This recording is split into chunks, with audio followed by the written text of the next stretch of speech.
So the internet is freaking out right now because in Joker, The Man Who Stopped Laughing #4, there's a backup storyline that takes 4 pages and is supposed to be taking place in the Silver Age and out of continuity, in which Zatanna curses the Joker and he has his own child. If you're listening to the narrative that I've been seeing on Twitter, people are using this as an argument for why DC Comics is trash, why they're going up in flames, how these writers have no ideas at all. I thought it'd be fun to talk about that story, but also talk about the one where the Joker gets the legs of a gorilla, the one where he has all of his friends kill him, the one where he tries to go out and date Power Girl. Yeah, all of that is actually going on in the Joker, The Man Who Stopped Laughing. This 4-page backup story at the end of the 4th issue is very much non-consequential and doesn't matter to anything.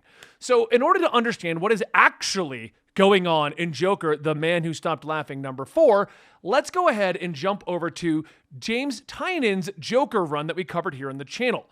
Now, I'm not going to go super in-depth into it. We've got a full story on the whole thing already. But basically, James Gordon is sent out to get the Joker. Joker has left Gotham City following the events of Joker War. He doesn't want anyone to catch him, so he's gone off to like this basically location where they create clones of people. Keep in mind the thing I'm telling you, it's going to be important later, where they create clones of villains to be used as organs so that they can be used for something else. James Gordon and the Joker end up teaming up. They discover that these clones are not only being made to help the villains with their organs, but they're also being made to be sold to a cannibal family to eat these villains, and they get their hands on the actual Joker, and they're going to try to eat the Joker. All kinds of stuff goes crazy. We discover Bane's got a daughter named Vengeance, I believe. We discover that Bane himself is actually not involved in Task Force Z, but I'll get to that in a second. And basically, Joker and Jim Gordon get away. Jim decides to not kill the Joker, and he disappears into the night, while Jim has now a large period of reflection as to everything that he just went through. Great story. I loved it. Now, over in Task Force Z, which ran alongside that Joker storyline at the exact same time, Jason Todd, after all of the events that happened to him, was put in charge of a zombie squad of individuals. There's a Lazarus serum that was discovered, and if you give a ton of this Lazarus serum to somebody, they can come back from the dead. But if you give them a small amount of it, they turn into a pseudo-zombie that listens to your commands. Jason led this team, and on that team was Bane, oddly enough, because Bane is over in the Joker comic at this time.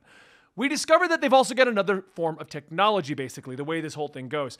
They can implant the memories of a different villain or person into somebody's body. Keep in mind what I'm saying here. We have one storyline where they're creating clones, and we have another storyline where they're able to implant the memories of somebody into somebody else. We discovered that the Bane in Task Force Z is actually not Bane, but is actually the resurrected corpse of Gotham. If you don't remember who Gotham is, don't worry. Almost no one does.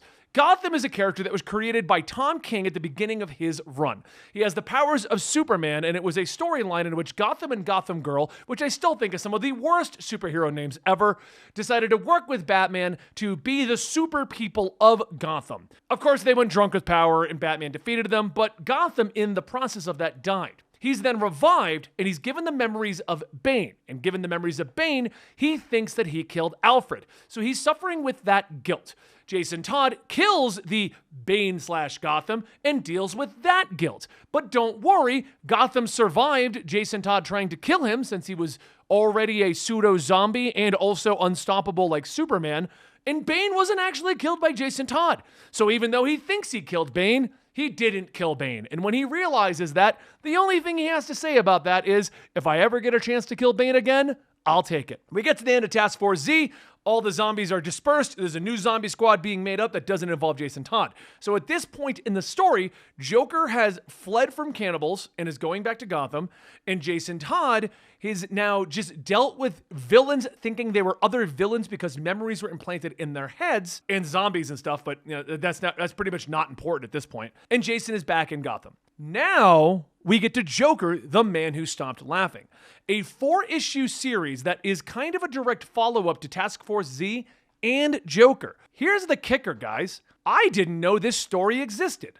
I wasn't reading it. All 4 issues I hadn't even purchased. Not until I got a few comments from people on my channel that stated, oh my God, don't read Joker, the Man Who Stopped Laughing #4. In it, they make the Joker pregnant, and it's the worst story you're ever going to read in your life. Well, now I'm curious. I mean, wouldn't you be if I came to you and said it's the worst story you're ever going to read in your life? So the next thing I did is I went to Twitter, which I've mostly given up social media. But of course, when people are freaking out about stuff, I got to go see what's going on. And of course, certain people on there are toting that this is proof that DC is up in flames, proof that they're terrible, proof that they've run out of ideas. Now, what's going on in Batman, Joker, the Man Who Stopped Laughing, is, I'm going to give you a quick rundown because I really think you should read this one. It's amazing. We start off with the Joker returning to Gotham. He's approaching Black Mask, Two-Face, and Riddler, and basically telling them that he's going to start killing their henchmen unless they join up with him. Two-Face, Black Mask, and Riddler saying, no way, get out of our town, we want nothing to do with you. As a final act of defiance, Joker shoots a man in the head. Okay, and that man has got a bag over his head and a suit, and he's laid out. The goons then drag the body out while Joker leaves. Joker takes off, he goes to LA, and he tells the entire states that he's done just doing stuff in Gotham. Instead, he's going to do his brand of craziness in the entire United States. Then he lays low. We cut back to that last guy that he killed while trying to convince Black Mask, Two-Face, and Riddler to join him. That guy wakes up after being shot in the head. He's got a bag stuck to his head because the blood is caked so thick he can't get the bag off. And he makes his way to a bathroom where he takes the mask off, and we discover that it's the Joker. So you didn't mishear me. The Joker just shot the Joker. Now we go through 4 issues in which we're trying to figure out who is the Joker. Is he a clone from the Joker storyline? Is he an individual who got stuck with the memories of the Joker and thinks that he's the Joker? Is this another situation? We don't know. But at this point in the story, we have 2 Jokers running around. This is once again the Joker, the Man Who Stopped Laughing, issues 1 through 4. He ends up running into Harley Quinn. She decides that it's not the real Joker. Jason Todd shows up, decides it's not the real Joker because he thinks it's another Task Force Z situation, a zombie-type person who got revived from the dead and thinks that he's the Joker. This whole thing ends up going to the Joker trying to get a doctor to fix the bullet lodged in his skull. The doctor, all the way up in issue 4, ends up removing the bullet from the Joker's skull. Joker has a doctor do open brain surgery on him while he's awake in this hospital, and then Red Hood arrives. And he's like, I know you're not the real Joker. What are you doing? You need to stop doing this. He's calling him Joker because what else are you going to call the guy that looks like the Joker, even if you don't think he's the Joker? He's calling in the Joker. The 2 of them get to a giant standoff. Red Hood has to back down. Joker kicks him in a closet. And Jason asks him, why didn't you kill me? And the Joker tells him, because I don't like doing the same joke twice. Now, Jason thinks that's the Joker, and it's kind of established maybe that guy's the Joker and the other guy's the imposter. But what I'm getting at is the Joker, the Man Who Stopped Laughing, is an incredible storyline and a big mystery about 2 Jokers and who is who. At this point, you're probably like, Benny, at no point did you mention the Joker getting pregnant. You're right, because it's not in the story. So here's what they did. At the end of every one of these 4 Joker issues, they decided to tell an out-of-continuity Silver Age Joker story.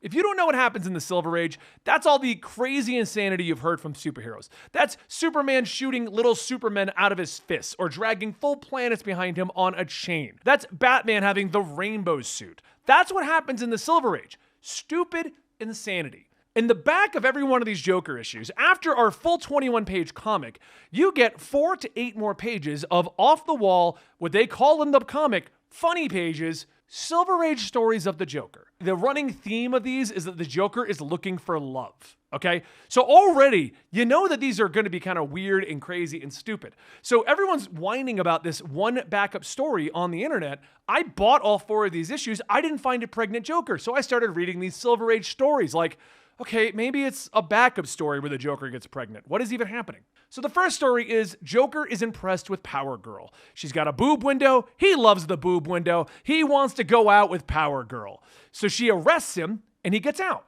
So his plan is to lure Power Girl out to go on their first date as he's going to destroy all of Gotham, which he pretty much does. Power Girl doesn't show up. She's not one of his superheroes. He gets sad that he lost this chance at love and the story ends. The second story. Joker's trying to get Big Barda to go out on a date with him. You know Big Barda, the giant girl from New Genesis area who dates Mr. Miracle? Yeah, Big Barda. She kicks him into the middle of a train track, and a train runs him over, cutting him in half. The comic is then his goons dragging his legs and his top half around Gotham's hospital looking for doctors. They literally name every doctor in existence. They're like, we don't have Dr. Arkham. We don't have Dr. Strange. We don't have Dr. And they just go through the whole list of doctors that exist in comic books, all the way down to Professor Pig. Professor Pig shows up, sees the ape friend, sees that Joker is somehow alive, cuts the ape guy in half, the gorilla guy. I forget what they call him in the comic, but they cut him in half, and they sew the bottom half of a gorilla to the top half of Joker.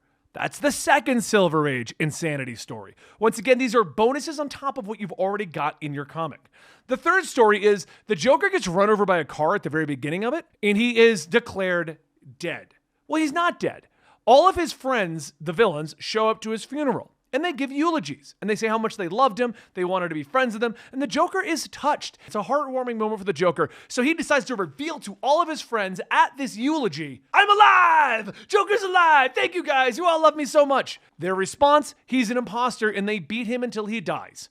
The end. That's the third Joker story. These are how quick these are. And now I bring you to the Joker is pregnant storyline.